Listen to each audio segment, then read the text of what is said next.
Et on poursuit cette édition avec ce matin, dans une boutique de la Galerie des Tanneurs à Lille, un atelier pour apprendre justement à porter son bébé en écharpe. Une pratique qui séduit les jeunes parents car ils y voient un avantage sur le plan pratique et affectif. Et puis pour le bébé, l'écharpe permet d'adopter des positions physiologiques en accord avec sa morphologie.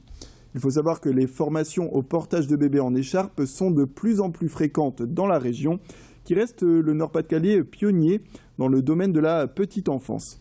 Les nordistes sont d'ailleurs très attachés à cette pratique du portage de bébé en écharpe qui a toujours existé dans toutes les cultures et qui revient après avoir disparu pendant les années 80 et 90, une époque où les landaux et les poussettes étaient alors privilégiés. Je vous propose d'écouter tout de suite Valérie Saval, la responsable de la formation. Elle nous en dit plus sur ce retour de cette mode au micro de notre journaliste Idil Gunaï. On s'est aperçu que le portage il avait énormément de bienfaits et que les bébés ils avaient besoin d'être portés, ils avaient besoin de contact. On s'en rend compte notamment dans toutes les maternités ou les services de néonatologie qui pratiquent le pot à pot.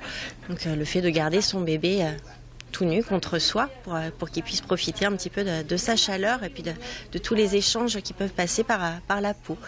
Et le portage en écharpe, c'est une manière de prolonger ce contact un petit peu différemment, dans un contexte un petit peu différent également, mais voilà, qui permet d'aller un petit peu plus loin que juste les premiers jours et les premières semaines.